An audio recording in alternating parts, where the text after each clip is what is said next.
and welcome to the Game Changers podcast, where you'll hear from trailblazing women in sport who do so much to drive change and challenge the status quo for women and girls across society. I'm Sue Anstis, and I'd like to start with a big thank you to our partners Sport England, who support the Game Changers through a National Lottery Award. It's been a huge week for my guest today, Sarah Hunter, as it's just been announced that she'll be captaining England as the team head out to the Rugby World Cup in New Zealand in October. It's pretty extraordinary to consider that this will be Sarah's fourth World Cup. Along with being a World Cup winner in 2014 and leading England in many Six Nations wins, Sarah has clocked up 135 caps for her country. Sarah took over the England captaincy in 2015 and in 2016 was named England's Player of the Year by the Rugby Players Association and World Rugby's Player of the Year. She's also received an MBE for her services to rugby. Sarah, firstly, huge congratulations on your selection. I was lucky enough to be down at Ashton Gate last week as England celebrated a record-breaking 25 consecutive wins. So I guess, how does it feel to be selected and how does it feel to be part of such an achievement? Yeah, thank you. You never know with selection. You even like being a senior player, like being captain of the side, you never want to rest on your laurels. You never want to take it for granted. All through pre-season, you want to put your best foot forward to get in the squad. So yeah, Thursday last week was a bit nerve-wracking waiting for that message to come through to say whether you were in the squad or not. And yeah, like seeing your name, it's amazing. You think all the hard work you've put in over the last few years is paid off, and it has been quite challenging the last few years with COVID and injury and things like that. So yeah, to finally know you've made the squad and you're going to be on that plane to New Zealand and compete at the pinnacle of women's rugby is it's so static. And then it does come with mixed emotions because whilst you're one of 32, that this squad's so tight knit and we've been through so much, and you think, and especially in this sort of last 3 months, there's been 39 of us. So for 7 people not to get on the plane, like your heart goes out for them. Like you can only begin to feel what they are going through at that moment in time, to find out that all the hard work, it just wasn't enough at this moment in time. And yeah, it's sort of bittersweet. You know, you want to be there for your teammates. You want to make sure that they're okay while still being happy for yourself. So it was definitely mixed emotions for sure. The 25 wins, you know, I don't think at this moment in time you can see the significance of it because it's almost like part of our journey, you know, since that defeat in 2019 to New Zealand out in San Diego. It's just been very much focused on us. And it wasn't until Simon started telling us these figures of different achievements as we went along that you start to recognise just how sort of like momentous like that winning streak is. But our end goal is the World Cup. You know, so yes, we're really proud of what we're doing, and I think creating winning momentum is really important for the side. But I think job won't be done until we get to New Zealand, and hopefully we can go and challenge for that World Cup. And I think those sorts of occasions, you'll probably look back more when you finish playing and sort of take a step back and go, wow, that's pretty amazing. And you're heading off to the World Cup as clear favourites, undoubtedly. How do you as the captain help the team deal with that additional pressure? And is it different than if you were going into the tournament as the underdogs, whatever mids might say?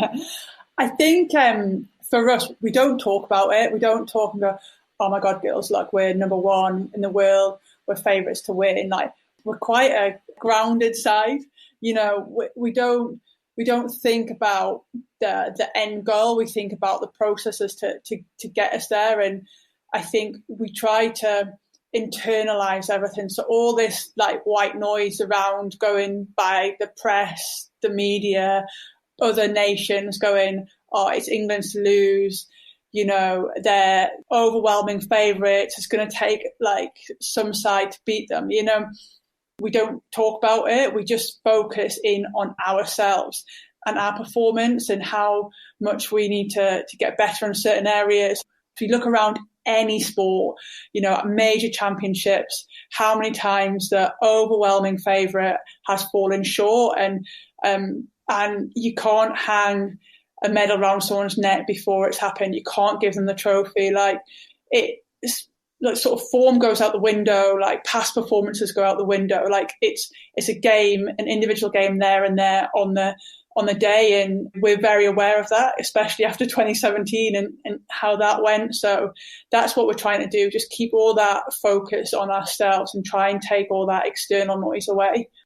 And I was going to ask you about that. Obviously, you played in those 3 World Cups already. So 2010, then momentous win in 2014, and then kind of sadness and frustration in 2017. So what are the key learnings that you'll take from those events into championships next month? Yeah, I think in sort of 2010, it was first World Cup, quite young. I'd only really been around a few years. So I think I was just learning in terms of a major championship, what it feels like to play in a World Cup. I remember on World Cup final day, I was like, well, this is the most important match in my life. Yeah, it's just rugby. And it was like trying to contextualize like how to approach that.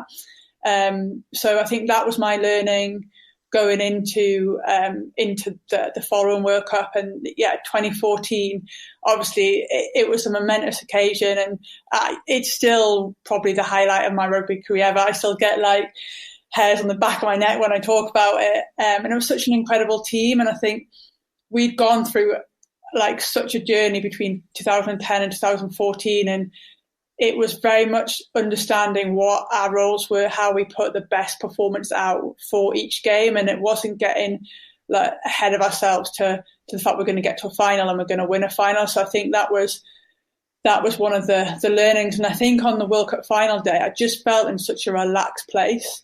I think the team felt in a relaxed place. I think everyone had done everything at that point that they knew they could do. Everyone knew the game plan. Everyone knew what their role was in it. So I think that clarity of thought really helped us to win. And then 2017, obviously, if you finish the game at half time, we would be world champions. And I think my biggest learning is about, for that, being able to be, as a team, being able to adapt and problem solve more technically and tactically. And I think especially we've worked really hard in the last few years on our strategy group and the leaders within the side about who are going to tactically drive us around the pitch. And if things aren't happening, how do we make sure we change them? Because in that second half against New Zealand, we had no answers, which was the most frustrating and disappointing thing. It's like we should have been able to try and put a better case forward, especially after the first half, and fair play to them. Like, I've never seen a team tactically change their game plan so significantly and execute it to the perfection that they did to win a World Cup. And unfortunately, sometimes in sport, you've got to hold your hand up and say the best team won on the day, and that's difficult as well. So I think that was the key learning from 2017. And hopefully if we can take all those into this squad and into the next few months, that will set us up in a really strong position. In terms of being captain and being captain now, as you know, across those years, there's obviously lots of strong vocal women in the England squad right now. But what do you think it is that's kept you as captain for so long? I mean, the answer will come from Simon, but I definitely think I've tried to become a better leader as the years go on, because I think as you get older, you feel able to accept feedback, you accept the ability to grow. This growth mindset everyone now talks about, I feel like I've totally bought into, about how I can develop and like improve. And I think for me, one of my things for this squad is about like the standards we set and about how we're driven like on and off the field, and trying to be someone that just will lead by example, whether that's on the pitch, that's off the pitch, and that's how we want our team to do. And I think I've built confidence in myself in terms of accepting that actually the team needs a lot of different leadership skills and qualities within the team to put it in its best place. And if that's a Marley Packer, like getting stuck into the team because we need an emotional response, actually that's it. If it's a Emily Scarrett who's got like the greatest tactical point that we need at the moment in time. It's an Abbey Ward that will like be driven and direct with what we need to do. Then actually being able to understand at that point in time what the team needs, I think I've started to develop, and not feel that like it doesn't make me any less of a captain and a leader because I'm asking someone else to deliver that message. And I think that's something maybe in my younger days I struggled with and felt that responsibility that I should be able to deliver and wear all these hats at the same time. But a big thing for me in leadership is authenticity, and actually sometimes those types of messages or trying to say things doesn't come natural to me, and actually people don't buy into it. But we've got some great people who can do that, and actually if you allow them to do it, it just generates like this wonderful leadership team that we have that can actually drive the team in the right direction, that actually people really buy in and motivated by that. And I think that's the biggest thing over time that I probably learned about myself and learned about the others, like what skill sets to draw upon. I love that. It's almost like a conductor of it all, bringing in the things that you need rather than you having to have the answer to everything. Yeah, definitely. And I think if I look back to 2017, like I found it quite a stressful tournament. And I think that's probably because I had all this weight, burden and expectation of what I was trying to do. And I don't think probably utilised the people around me to the best of my ability. And that was certainly a personal reflection. Whereas now I've worked hard over the last few years about building these leadership teams. And we have an off-field leadership team as well. So that's a different group of people who, again, it's just sharing the load and allowing other people to pick up that responsibility and delegating out. And I think it's made me in a much better place. Like I feel a lot more relaxed probably going into this World Cup than I did at the last one, knowing that I've just got a great team around me. If I can take you back to the beginning, but where did it all start for you in rugby in terms of finding the sport? Yeah, a long time ago now, as people keep reminding me. But yeah, I was just a little girl at my primary school, Gothen Primary School in North Tyneside. And one day our PE teacher, Mrs. Bergen, told us for PE we were going to go out onto the backfield and play rugby. And I was thinking, I don't really know what rugby is. It's a funny shaped ball, but yeah, why not? I loved sport as a kid growing up. You know, I was into everything. I got an older brother, so I'd play football in the street with the two boys that lived next door who were same age. Like we used to play cricket and smash windows and get into trouble. But yeah, I played netball, everything, like just really active.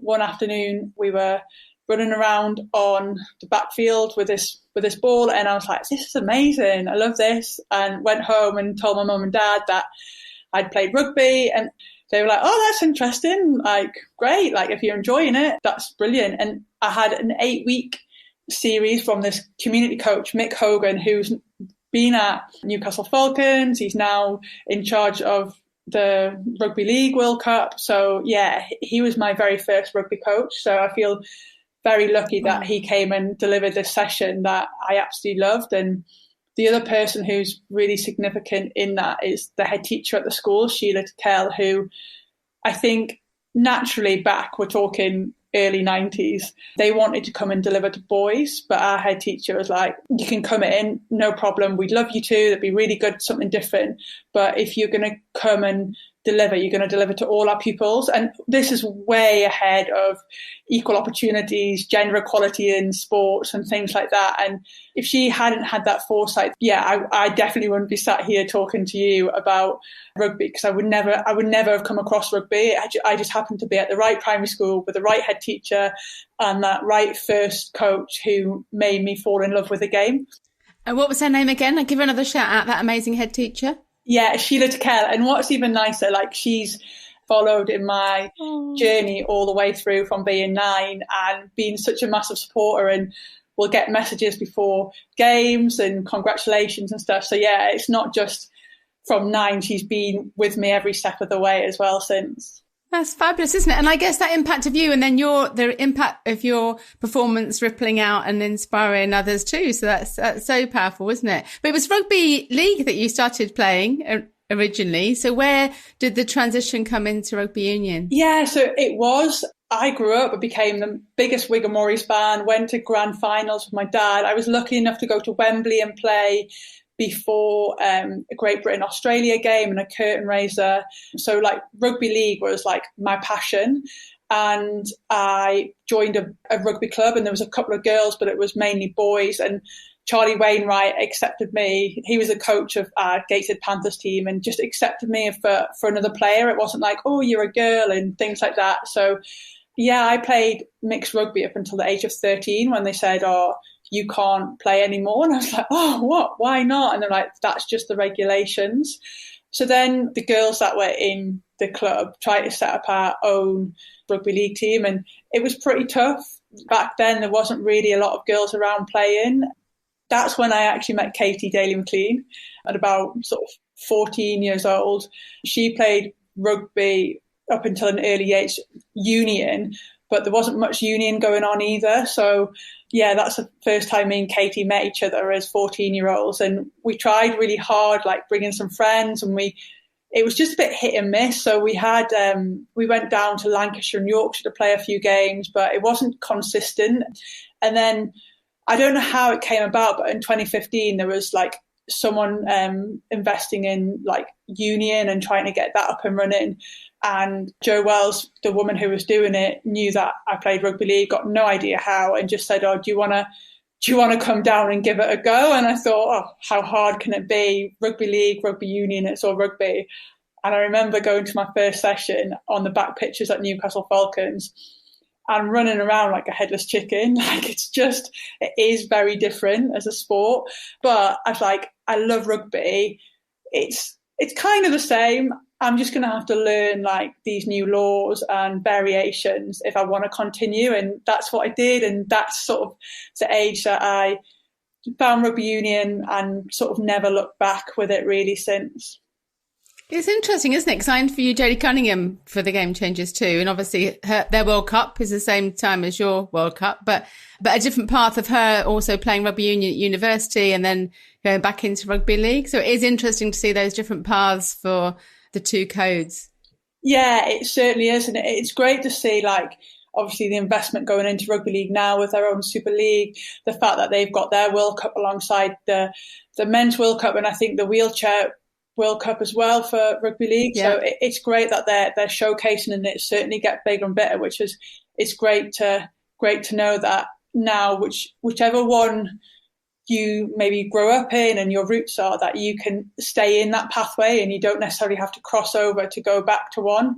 I know there's like a lot of sort of jovialness around rugby league and rugby union, and I'm just genuinely an advocate of both. Like, if it hadn't been for rugby league, I would never have got into rugby union, and I've got so much to thank rugby league for in terms of, I think, a lot of how the really good traits of rugby league has really been installed into me and the player that I've become. So yeah, I'm very much an advocate of both, and yeah, hopefully now, like, girls don't have to necessarily make a decision based on, well, there's not league or there's not union, have to go and do something. They can make that decision based on what they want to do and what they enjoy the most. And fantastic that you played and you worked hard to go and find those teams, create those teams, but we do see still, don't we, a huge drop-off of teenage girls in sport generally. How important do you think it is that the work we can do to normalise those images of strong, sporty women for teenage girls? Oh, it's huge. I think it's absolutely fundamental to stopping that dropout and like allowing people to continue on their journey. I think we've broken down so many barriers about what the typical sporty person has to look like. And I think rugby is such a great advocacy of, it's a game for all shapes and sizes from all different backgrounds, especially in the women's game. And I think we've got to keep pushing that message. And I mean, social media has its pluses and it also has its negativity to it. But I think it's really allowed, especially ourselves, to become visible and to say, like, it's all right to play sport. It's all right to have muscles. It's all right to be sweaty and for your hair to be a mess, because there's a time and place for you to be that. And then there's a time and place for you to be however you want to be. It's so important to keep pushing that message that sport is a wonderful thing for the mind, for the health, to be part of, and the values it teaches you. And I think if we can keep advocating that with young, impressionable teenagers who have so many different pressures going on in their lives, so how can we keep being these really positive role models to say that if you love something, just have that courage and passion to keep going with it, regardless of what people may think or say. And that's really challenging for young, impressionable, young women especially. But if we can start to keep breaking down those barriers, we'll be half solving half the problem, really. I know it's anecdotal, but I've heard 3 friends or parents recently talking about the impact of their daughter seeing either Hannah Bottoman or Shauna playing, and actually the positive impact it's made to their daughters and how they feel about themselves and their bodies and what they can achieve. And, you know, that I say that's just me personally hearing some conversations. You think about that multiplied across, especially as you mentioned, with the girls getting more social media coverage and more profile, it can have such a huge impact, can't it? It's huge. You just have to read Shauna's article on BBC podcast to say, like, she wants other people to look at her and say, well, I can do it, and show people that it is possible for people of colour to represent the country and to play rugby. So, yeah, it's great that people can see that, you know, like Hannah Bottom isn't your average looking female, but you know what? She's confident in it. She owns how she wants. She's confident to say, this is what I want to look like. This is how I want to dress. But you know what? I'm a great rugby player. I'm an international rugby player who is taking the world by storm, and I'm off to a World Cup. And everyone, like, growing up, if they can see people who look like them doing sport and thinking, actually, there's a world that I can go into, that's pretty special. You know, not thinking that they have to change who they are, not thinking that, oh, actually, they might not be able to go and do something because of the way they want to do or the way they want to look, but going, yes, I see them, they're amazing athletes.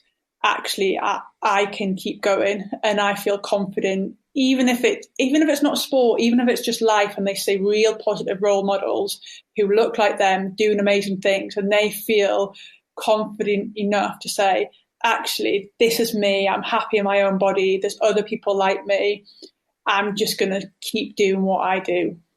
We've had lots of talk recently about the clothing that women wear for sport, and sometimes it does feel a little bit ridiculous that we're having those conversations in 2022, but lots of conversation around girls playing sport in white shorts, and obviously that's whether it's club colours and within, you know, national, most of the Six Nations squads too.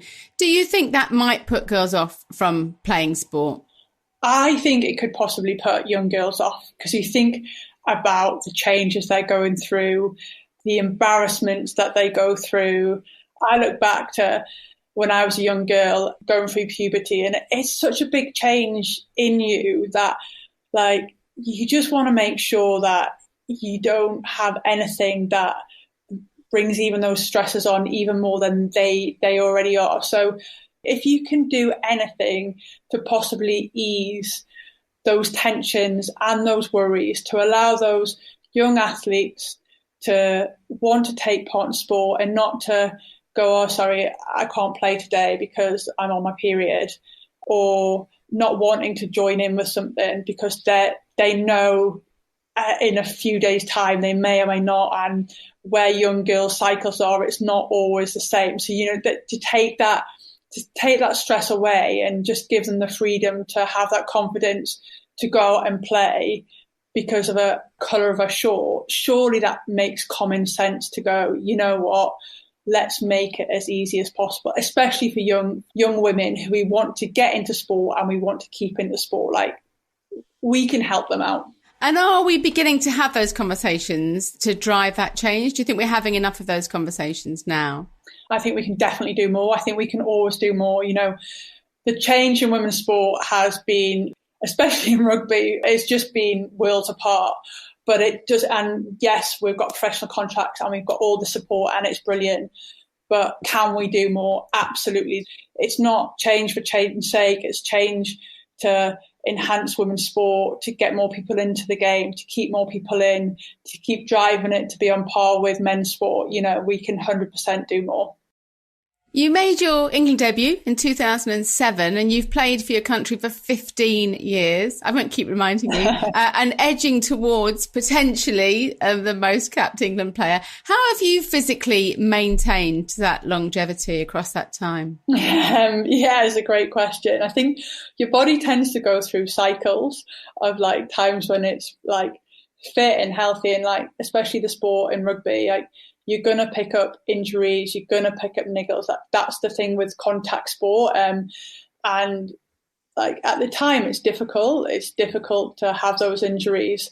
But I think like part of being the player is having that diligence to recover. And we've got great medical teams around us. And I think one of the things I've learned over the years, probably more so in the last 2 to 3 than any point in time, like what my body needs, what it needs to recover, what it needs to be able to be at its best. When I was younger, I was like, I've got to do every minute of every training session. I've got to do every training session. And actually, sometimes that's at the detriment of making you be able to be in the best physical performing shape as possible. Whereas now I'm like, okay, like I've got a little niggle here, like tell the physio so they can make a judgment and be like, oh, actually, I don't need to do all this session. Or actually in the gym, like I won't do deadlifts because it just my body doesn't like it, and I'm like, right, well, we'll do something else that manages that. Or I know that day after a game, I like to go in the pool because the pool recovery will help me. So all these little bits and pieces over time, you've started to accept where your body is. Like all through pre-season, after the first 3 weeks, I've been load managed. And it's frustrating because I want to be in every minute of every session, but I have to put trust in our medical team, our S&C team and the coaching team that they know what they're talking about, and they know that me maybe missing 5 minutes of one session is going to put my body in the best possible place to be able to perform at the highest level. And that's been a difficult process, but I've learned to accept that. Like, I'm not a spring chicken anymore. I'm not going to be able to do everything I want to do. So it's starting to learn and understand your body. And what about the motivation side? So what keeps driving you when you've literally won everything there is to win? 6 Nations, Grand Slams, World Cup, you know, at what point, what's kind of kept you going through that? I think there's a couple of things. I've got this drive to be a better player every day. Like, I don't think anyone can ever say, I've completed it. You know, I think there's always things that people can get better on a daily basis. And that motivation drives me to want to be a better player for England. You know, playing for England is like the biggest honour I could have ever been given. And I don't want to miss out on that. I want to contribute to this team's performance. And that's a real motivator, a real drive. And then winning a World Cup, that is probably what's driven me for the last 5 years. Is I don't want to feel like I felt on that day in 2017. And then like since my nieces got older as well, it's a real motivation to want to like inspire that next generation. Like the fact that she plays rugby, the fact that she's really excited to come and watch me play, the fact that after a game she wants to come on the pitch and play rugby. Like, I guess it just changed your perspective on things as well. And as a 9-year-old young girl, to showcase to her, like, look, anything you want to do is possible. It doesn't have to be rugby, not at all. But if you can see women who are successful and driven, then hopefully she's got a really good role model to live up to. And I think that's been a real passion of mine to make sure I set this example for her. But it goes beyond that. Like when I go down to my old club, Nova Castrians, and you look around and you see there's girls at every age group on every team playing with boys. Like, I think that's really important as well. And I think that as I've got older, I've learned to recognise that and realise that it's more than just myself, and that and more than just having an internal motivation. There's definitely an external motivation of what I can do as an athlete, as an international Red Rose. Can I reflect a little bit for a moment on the past and the future for women's rugby? For those that are perhaps new to the game, how much have things changed over the course of your career? Oh, probably a podcast in itself. So much has changed. One of the biggest differences that has initiated the change was I got capped back in 2007, and as England women, we weren't integrated into the RFU. We weren't fully part of England Rugby. We had the RFUW, so the Rugby Football Union for Women. So it was a completely separate entity. Like, we didn't even have the same shirt. My first cap shirt that's at home, like framed on the wall, is it's like a little bud. It's like that hasn't quite bloomed yet. Like, we haven't actually come into full status of being an England women's team. But in 2012, we went fully integrated into the RFU and became as one. And I think that probably was the real start of like significant change in terms of investment and where we've got to today. I mean, I spent 12 years of my international career having a full-time job, having to fit in training around work. And I worked for the RFU for nearly 10 years of that. And even I found that difficult. And I'm working for an organisation that is supporting me, and they supported me really well. But it was still a struggle. So for the girls that had jobs outside of the RFU, it was so much tougher. So when we got professional contracts in 2019, it was literally life-changing. Like, all of a sudden, like, I'm getting paid to do something that I've fitted in around a full-time job. And ultimately, it was my hobby. It was like something that I love to do. And that was just staggering. I knew it would come. I knew professional must come at one point, but never in a million years did I think I would have the opportunity to be a professional. And I'm so very grateful for that. And people often ask, they're like, so do you not wish you'd start your career now when obviously there's so many significant changes? I said, no, I feel really fortunate that I've gone through this change of the women's game and experienced it. Like, I feel like I can really appreciate being a full-time athlete because of everything I've been through at that point. And like you see, like the investment into the game, like professional contracts, but staffing in terms of resources. I think when we first started, I think we had 2 coaches, a physio and a doctor, and a part-time manager. And now I think we've got about 20 staff going across to New Zealand, you know. So that investment, the investment in the women's game, the change in fan base is just becoming incredible.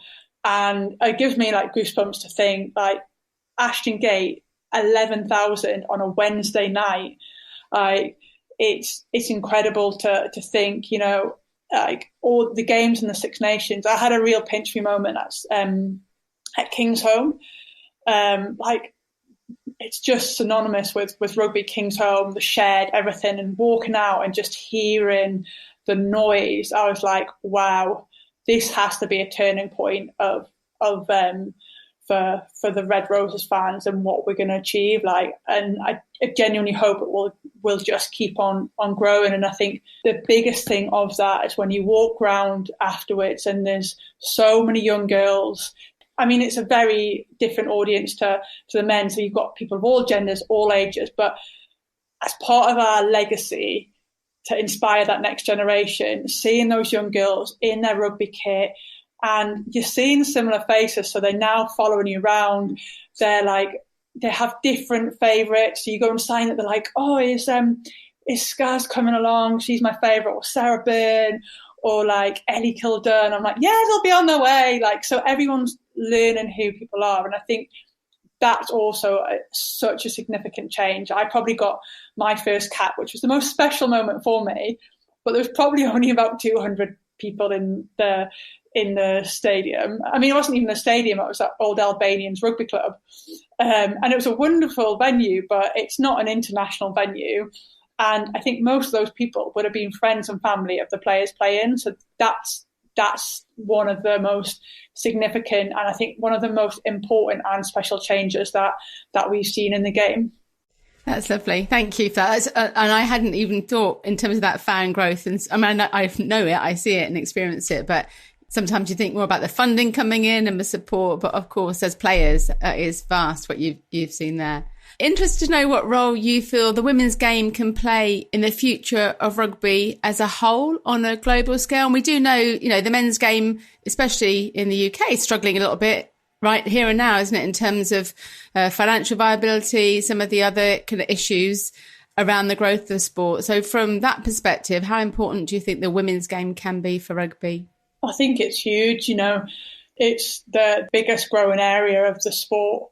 I think, in England, if not worldwide, and you look across the globe and you look about the investment being put into all these different countries and different countries turning professional. And I think it's kind of like an untapped audience at the minute. It's like this almost a sleeping giant ready to be woken up to explode. And I think some of the things World Rugby are doing in terms of we've obviously got the World Cup in 2025, which is amazing. But then they've joined up the other two with the countries to try and build on legacies from sort of their men's competitions. But I think you'll find a stage where women's rugby is, as a spectator, it's probably goes back to sort of the traditional heart of rugby, the way it's played. And I think that's what excites people to come and watch it.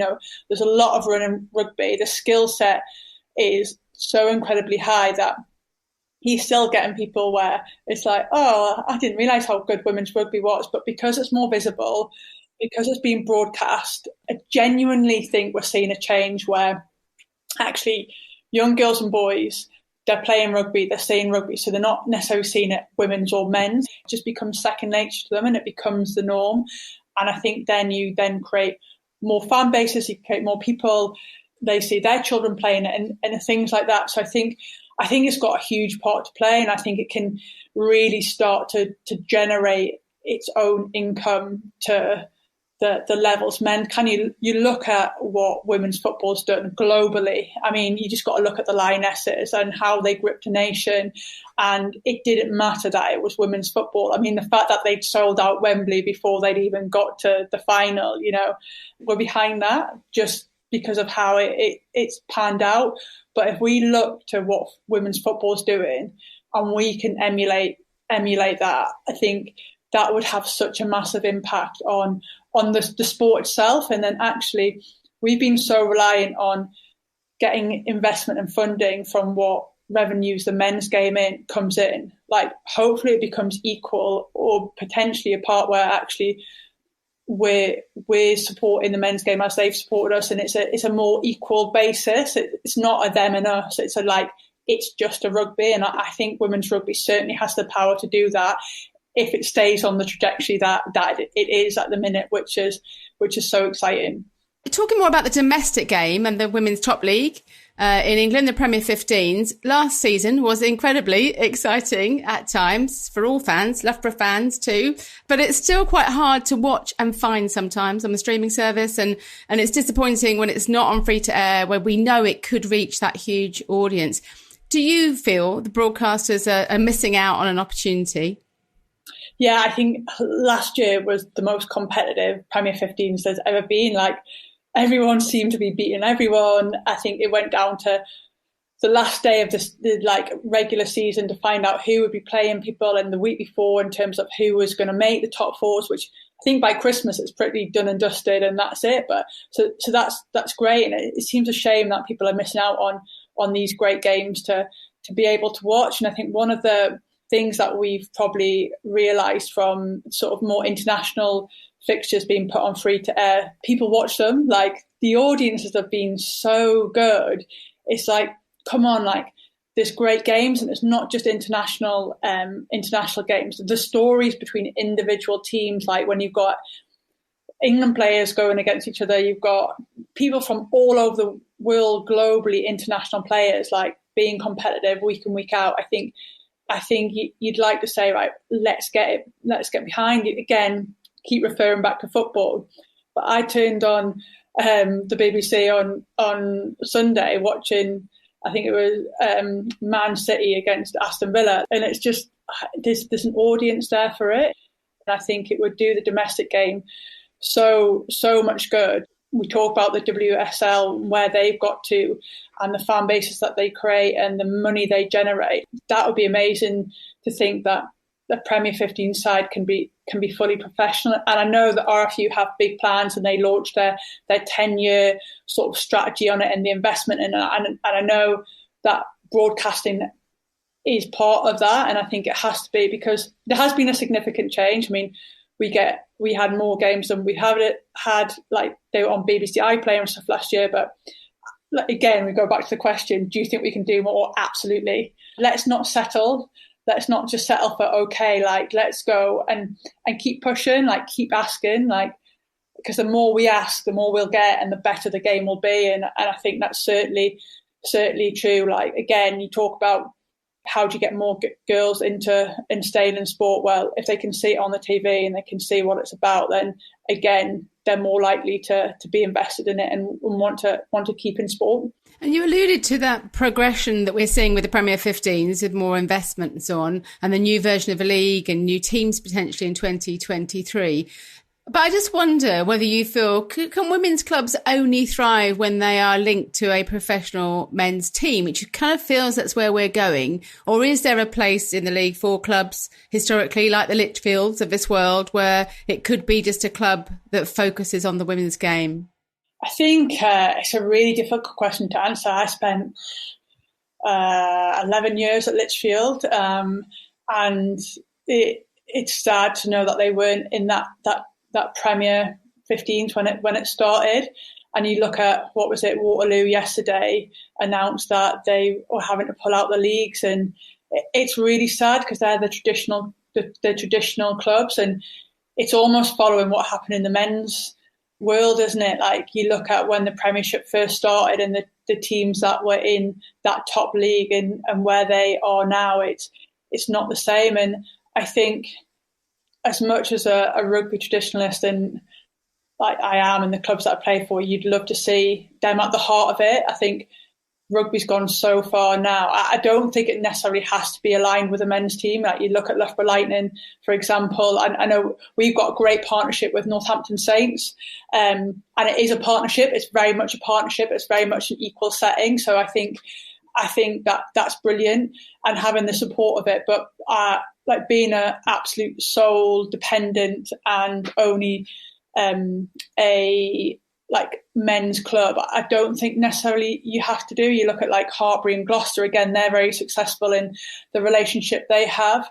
But unfortunately, where we're going now is you need to be able to have someone that can fund and invest in the amount that these new strategies are asking for, in terms of where they need to take the game and where we want to take the game, with provisions for all your costings, whether that's medical, coaching, S&C. I don't know, you're looking at fees for players, whether that's complete salaries, whether that's match fees, whatever it might be. Like, that's now a big part of a budget. So you're asking a franchise, for want of a better word, to be able to have that money to be able to do that for the women's game. And do these more traditional clubs have that can give the women's game what it needs to have? I don't think they do, unfortunately. Like, unless you've got some multi-million-pound owner at Lichfield, for example, like, they're not going to have 500k plus to invest in one team, and that's one team. We're not even talking about their other men's section, their women's section, their mini and juniors, their Colts, their veterans. And it's really sad to think, but you've got to balance that up with where the game needs to go. So I think it's a really difficult question. But if I'm being honest, I think we've probably seen the last of your traditional rugby clubs. Are there other ways and means of doing it? Absolutely, possibly. But I think you've got to have that key investment with a lot of money to be able to take the women's game to where it needs to go ultimately.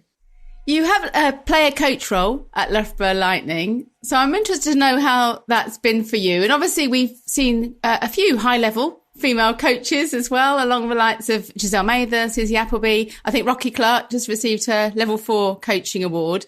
But it is still mainly men coaching in the women's game. What do you think needs to change there? I've really enjoyed my time as player coach. It's been very different. It's very different to just being a player, but it's challenged me in a number of ways in terms of how I manage my time, how I manage being a coach, how I manage being a player, when to be a player, when you need to be a coach. It was difficult at first, very difficult. I almost went more coach mode than player, and that impacted performance and stuff. So now it's I feel like I've got a good balance around it. Coaching is something like I love. Like I've done it like intermittently throughout my career, and yeah, there's nothing more rewarding than seeing people become better players, and it's certainly something I would like to try and develop and spend time in becoming a better coach. But I'm sure there'll be plenty of that when the boots are hung up. But it's great to see female coaches in teams, and I think what you've got now is you've got players that have been in the game coming through and have some real good experience, both from a technical, tactical point of view, but also they've been there, they get it, they understand it. And I'm not saying that all good players will make good coaches, but a lot of them do. And I think now they're having that confidence and the support to go, actually, why don't you give it a go? Or they might have been doing some coaching and they've gone through their level 2, level 3. And as you say, like a lot of people onto their level 4. And I think it's becoming the norm, whereas I think Giselle for years and years was sort of the outlier, whereas now you look around and you are seeing more female coaches through. And I think World Rugby, by appointing one female coach to each team for the World Cup has been a real great statement to say, actually, we want more female coaches globally at the elite end. And it's having that support and that confidence to develop that coach. One day I'd absolutely love to see England coached by a female. I think it would be brilliant. So I do think people need to be encouraged, females, like maybe from a young age, because there's some people out there who don't want to play, but I'm sure they make great coaches. So I think we just need to encourage more females to have those opportunities and put them in environments where they feel safe to coach. And you're going to make mistakes, but making mistakes and learning from them and not feel like you're failing, I think is a really important to encourage more females into the game. And might that be an ambition for you, that England? Who knows? Like it might be a few years to come, but yeah, I'm kind of like a little bit addicted to England rugby. So, but yeah, maybe who knows one day. I mean, it would be an absolute honour, like if you then got the opportunity, but we'd have to see where that goes. And finally, obviously we're hoping you're going to go off and win in New Zealand, but if you can think beyond that, what's next for Sarah Hunter? Great question. I guess come back and then get back to Loughborough and helping them in the Premier 15 season is probably the most immediate answer. Like I don't know. I'm kind of living like one bit at a time, but I certainly would like to try and develop as a coach and see where that goes and whether I can progress. And it might turn out that I just am where I am and I might not go on, and that's fine. But I'd like to see. I'm quite a driven person to want to know if you can get better in certain areas. So that would be something to try and look into. And Loughborough have been brilliant. They said they'll support me with being a coach and that. So yeah, I don't think I'll be too far from the African violet at this moment in time. But yeah, I think the thing is, like, rugby's such a wonderful world, and the opportunities that come up and the doors that open are so incredible. And I think the one thing going into this, I just feel really, really relaxed about what the possibility is for what's next. I think the fact that I do have a job at Loughborough and I don't have to make any decisions about what is next after the World Cup. I can just put all my focus in that. And yeah, I guess your path will take you to where you go next. And that's pretty exciting. And I think that the great thing, I think, is women's rugby at the minute is in it's almost on the crest of a wave, and to be in that and be part of that and to see what opportunities might come up is super exciting. What will be, Sue. Thanks so much to Sarah for talking to me, especially at such a busy time ahead of the Rugby World Cup. I'll certainly be setting my alarm like many others for some early morning viewing. If you'd like to hear more about the other women driving change across sport, do visit fearlesswomen.co.uk, where there are details of all of my guests from this and the previous series. Other women working in rugby that I've spoken to include Maggie Alfonsi, Karen Finley, Katie Sadlier, Sue Day, Ali Donnelly and Shauna Brown. You can also listen to all the podcasts on the website and find out about The Collective, a network for all women working in sport. You can sign up for the Fearless Women newsletter, which highlights the developments in women's sport, and there's more about my book Game On, The Unstoppable Rise of Women's Sport. Thanks again to Sport England for backing the Game Changers through the National Lottery, and to our production team at What Goes On Media, including our executive producer Sam Walker. Finally, thank you to my brilliant colleague Kate Hannon at Fearless Women. Do come and say hello on social media, where you'll find me on Twitter, LinkedIn, Instagram and Facebook at Sue Anstis. And if you have 5 minutes, it would be great if you could rate or review the podcast, as it makes a big difference to help us reach new audiences. The Game Changers. Fearless Women in Sport.